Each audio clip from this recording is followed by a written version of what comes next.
बार परिचय दे दीजिए, क्या नाम हुआ आपका? नाम ना पूछिए तो अच्छा होगा, क्योंकि हमारे ही नाम से इस देश के बहुसंख्यक को डराया जा रहा है। भाई 80% बहुसंख्यक को हमारे ही नाम से डराया जा रहा है कि आप खतरे में हैं। कहाँ है आपके नाम से क्यों डराया जा रहा हम मुसलमान हैं, हमारे ही नाम से तो डराया जा रहा है। इस देश की जनता को 80% बहुसंख्यक को मूर्ख बनाया जा रहा है हमारे नाम से। जानना चाहेंगे क्या मुसलमानों से इस देश के हिंदुओं को खतरा है? अब भगवान मस्जिदों और मकबरों में मिल रहा है, आपको लगता है? नहीं, बीजेपी वालों को खतरा है। 80 वाले 20 से कैसे खतरा में आ गए? जो कह रहे हैं भाई हमारी मंदिरों पर उन्होंने कब्जा जमाया, जो मुगल आए तो हमारी मंदिरों को तोड़ा, उस पे मस्जिद बनाया। आपके साथ अगर इस तरह की घटना हो कि आपका घर कोई हड़प ले तो इंतजार करेंगे ना समय का? आज समय मिल रहा है तो वो अपना ले रहे हैं। बस मुगलों ने कितनी तादाद में मुगल आ गए थे भारत में, कि उनकी संख्या क्या थी, सेना आपकी थी, सारा सिस्टम भारत का था। अब वो तो 2-4-10 के तादाद में आए थे और इसी भारत में 850 साल शासन किए। कहां आप थे? लेकिन वो कौन से लोग थे जिनका नाम सुरेश खन्ना पढ़ने जा रहे थे? योगी आदित्यनाथ ने रोका, और मकबरा का जो कांड हुआ उसे लेकर के लखनऊ के लोग क्या सोचते हैं ये हम जानेंगे। एक बार परिचय दे दीजिए, क्या नाम हुआ आपका? नाम ना पूछिए तो अच्छा होगा, क्योंकि हमारे ही नाम से इस देश के बहुसंख्यक को डराया जा रहा है। भाई 80% बहुसंख्यक को हमारे ही नाम से डराया जा रहा है कि आप खतरे में हैं। कहाँ है आपके नाम से क्यों डराया जा रहा है? हम मुसलमान हैं, हमारे ही नाम से तो डराया जा रहा है। इस देश की जनता को 80% बहुसंख्यक को मूर्ख बनाया जा रहा है हमारे नाम से, डरा के वोट लिया जा रहा है। इसीलिए नाम में बहुत कुछ रखा है, इसीलिए नाम ना पूछा जाए तो अच्छा है। ये कौन कह दिया? आपके दिमाग में कहाँ से आ गया कि आपके नाम से बहुसंख्यक डर जा रहे हैं, डराया जा रहा है? अरे इस देश के प्रधानमंत्री जी डरा रहे हैं, इस देश के उस प्रदेश के मुख्यमंत्री जी डरा रहे हैं। अल्पसंख्यकों के नाम से, जिसे मुसलमान कहा जाता है, उसके नाम लेकर बहुसंख्यकों को डराया जा रहा है। वही मुसलमान हूँ मैं, मुसलमान हूँ के नाम से तो डराया जाता है। आखिर क्यों ऐसे क्यों डराया जा रहा है आपके नाम से भाई? क्योंकि ये देश व्हाट्सएप यूनिवर्सिटी से चल रहा है। संविधान से चलता तो लोगों को अपना हक अधिकार पता चलता। लोगों के पास व्हाट्सएप आता है। अमित शाह जी क्या कहते हैं, एक बटन क्लिक करता हूँ अरबों लोगों के पास पहुँच जाता है। वही व्हाट्सएप बटन है, अमित शाह जी दबाते हैं, हम तमाम बहुसंख्यक के पास पहुँचता है। और मुसलमानों को कट्टरपंथी, आतंकी, कठमुल्ला, कठुआ, न जाने क्या क्या। प्रधानमंत्री के शब्द मेरे नहीं है, ये प्रधानमंत्री और भारतीय जनता पार्टी के नेताओं के शब्द है। उत्तर प्रदेश मुख्यमंत्री का सदन में शब्द है। अभी गोमती नगर आप ही ने बोला, अभी गोमती नगर कांड में मुख्यमंत्री ने याद दो मुसलमान का नाम लिया कि ये उपद्रवी थे, लेकिन वहाँ 2 दर्जन लोग थे, किसी का नाम नहीं लिया। और फतेहपुर में नाम पढ़ने से रोक क्यों दिया? क्योंकि मुख्यमंत्री जी की सौजाती के लोग वहाँ आरोपी हैं। तो उनके सह पर ही सब दंगा फसाद ये सब सारी चीजें, ये सब प्री प्लानिंग उत्तर प्रदेश सरकार के मंशा के मुताबिक हो रहा है। क्योंकि उत्तर प्रदेश सरकार बहुसंख्यकों को, मुसलमानों को नाम लेकर डरा रही है, भयभीत कर रही है कि आप खतरे में हैं।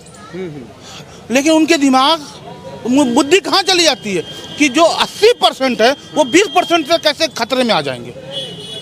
अच्छा अभी बात करते हैं, खतरे में है मुसलमानों से आप? भाई साहब का कहना।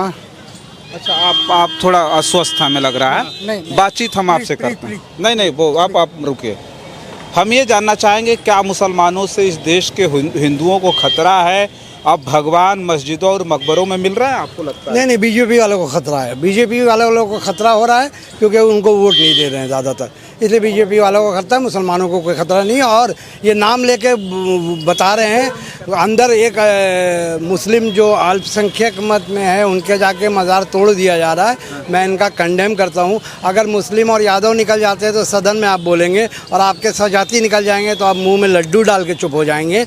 बात दरअसल ये कि अभी डेमोक्रेटिक रिफॉर्म्स ने पूरा इन्वेस्टिगेशन किया कि 5000 बिहार में उत्तर प्रदेश के लोग हैं वोटर लिस्ट में, उन पर ये नज़र ना चला जाए तो उसको हिंदू मुसलमान का घुमा दिया जाए, कहीं लड़ाई करा दिया जाए, कहीं दंगा करा दिया जाए।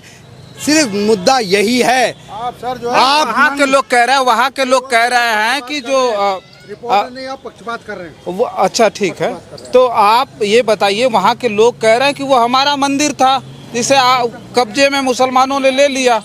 अगर मुगलों ने हमारी तमाम जो विरासतें थी, जो मंदिर था, उसको हड़प लिया, उसे मस्जिद बनाया है। तो फिर क्या किए, तो छोड़ दें सबको। बेकार में योगी जी सबको पकड़ के अंदर कर दिए, दंगा ही कह रहे हैं, गाली गलौज करके चले जा रहे हैं। कहाँ पर लिखा है, कौन से कोर्ट में गए हैं? अचानक मंदिर हो जाएगा जब जहाँ आपका ये सिर्फ अपना ये गुंडे लोग हैं।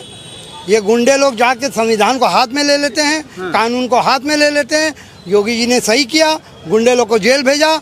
सख्त सख्त कार्रवाई करें योगी जी, तभी योगी जी की जो एक छवि है वो बचेगी। वरना ये हो जाएगा कि एक धर्म वाले कुछ भी कर सकते हैं और कोई इसको टोकने वाला नहीं है। ये नमवा बताने से काहे लिए रोक रहे हैं? नाम क्योंकि सजाती हैं, सीधा टॉप 10 के वो क्रिमिनल नहीं बता पा रहे हैं, क्योंकि उसमें अभय सिंह है, ब्रिजेश सिंह है, ब्रिजेंद्र सिंह है, लवली सिंह है, चुन्नू सिंह है। टॉप 10 अभी क्रिमिनल उत्तर प्रदेश में सब ठाकुर हैं। बताने तो हम नहीं कह रहे हैं, हम ये कह रहे हैं कि मकबरा पे जो कांड हुआ उसमें जिन जिन लोगों के ऊपर FIR दर्ज हुई थी उसे पढ़ के बताने जा रहे थे। वो पढ़ के बताने जा रहे थे, फिर विपक्ष बोलता है ना कि आप ही के स्वजाति वाले कर रहे हैं। आपने नाम ले, अगर ये पहले नाम नहीं लेते, अपराधी अपराध है, अपराधी है। मैं नहीं मानता कि कोई धर्म और जाति का अपराधी अपराध होता है ना। अपराधी चाहे कोई धर्म का हो, कोई जाति का हो, अपराधी अपराध है, मेरा मानना है। पर योगी जी ने नाम ले लिया। अभी गोमती नगर में होता है, 2 लोगों का नाम ले लिया, 14 लोगों का नाम नहीं लिया। एक मुस्लिम एक यादव का नाम ले लिया। तो जब नाम आपने ले लिया और आपने ये दस्तूर बना दिया तो आपको लोग घेरेंगे कि अब आप क्यों नाम नहीं ले रहे हो। इसीलिए ऐसा काम ना करो जिसमें दुनिया थूके। ऐसा काम नहीं करना चाहिए आदमी को। जय हिंद, जय भारत। चलिए अब बात करते हैं, विनोद राय जी हमारे साथ हैं। अच्छा एक बात बताइए हमको कि जो कुछ हुआ मकबरा कांड के रूप में उत्तर प्रदेश में, इससे पहले ये पहला कांड तो है नहीं। जिस तरह का ये सब सारी चीज़ें हो रही है, मुख्यमंत्री जी नाम पढ़ने से मना कर देते कि मैंने नहीं हो गया, मुकदमा होगा, चलिए ठीक है नाम मत पढ़िए। आखिर उसको लेकर के लोग कह रहे हैं कि आप तो बड़े आसानी से अरबाज खान और ये पवन यादव का नाम ले लेते, वो पानी छिड़क दिया था महिला के ऊपर, तो ये नाम लेने से क्यों रोक दिया आपने? देखिए, बोया पेड़ बबुल का तो आम कहाँ से खाए। ये समाज ने जो पौधा को डाला है बीज इसका, आज जो इसका पौधा उगा है बीज का, ये इसकी दहलीज जो है समाज की पीड़ा में है, दंगा में है और किसी समुदाय पर हमला में है। अब इन लोगों का जो भाषा शैली है कि एक समुदाय को टारगेट करना, एक समुदाय के टारगेट से इनको ये लगता है कि एक समुदाय को जब मैं टारगेट करता हूं तो जो हमारे मतदाताओं की जो एकता है ये बनी रहती है, और एकता जो है मास रूप से हिंदू के नाम पर हमको वोट कर देती है। मुझे लगता है कि ये जितने चक्रव्यूह बना रहे, रच रहे, जो आप चक्रव्यूह बनाए हैं, निरंतर उसकी रस्सी जो है अब ढीली पड़ती जा रही है। अब आम लोग भी समझ रहे हैं कि भाई 80 और 20 की लड़ाई में ये 80 वाले 20 से कैसे खतरा में आ गए। इससे पहले सदियों से हिंदुस्तान में मुसलमान और हिंदू रहे हैं। न हिंदू को मुसलमान से खतरा था, न मुसलमान का हिंदू से खतरा था। मुसलमान का जहां तक सवाल है तो हम जो अपना जिंदगी का, पॉलिटिकल जिंदगी का जो हम अनुभव किए हैं, जो मेरा व्यक्तिगत तजुर्बा है कि मैं उनके ईद में जाता था, मैं उनके कुर्बानी में जाता था, वो मेरे यहाँ दीपावली में आते थे, वो दुर्गा पूजा में आते थे, वो हमारे यहाँ होली में आते थे, और हिंदू और मुसलमान एक दूसरे का पूरक हो करके अगर आज़ादी का जंग हुआ तो जितना हिंदुओं ने शहादत दिया कहीं उससे कम परसेंटेज मुसलमानों का नहीं रहा। मुसलमान भी अपनी आहुति दी, आपने सब कुछ आज़ादी के नाम पर न्यौछावर किया। अब चूंकि पाप का पहरा, ये घड़ा तो इसका बड़ा विस्तार है साहब। पाप जब जो सरकार की दहलीज जो नींव अधर्म पर है, चूंकि धर्म की वो बात करती है, धर्म जो है उसका कवच है। धर्म का कवच पहन करके राम को आगे खड़ा करके और वो रावण का रूप देती है, रावण का कार्य करती है। तो इसके संदर्भ में क्लियर मामला है कि जितने पूरे प्रदेश के एक एक हिंदू मुसलमानों का जो घटना का संदर्भ लीजिए, एक एक घटना का आप अनुकरण करिए, एक एक घटना में आप विचार करिए, एक एक घटना में जो बदले की भावना से कार्रवाई होती है।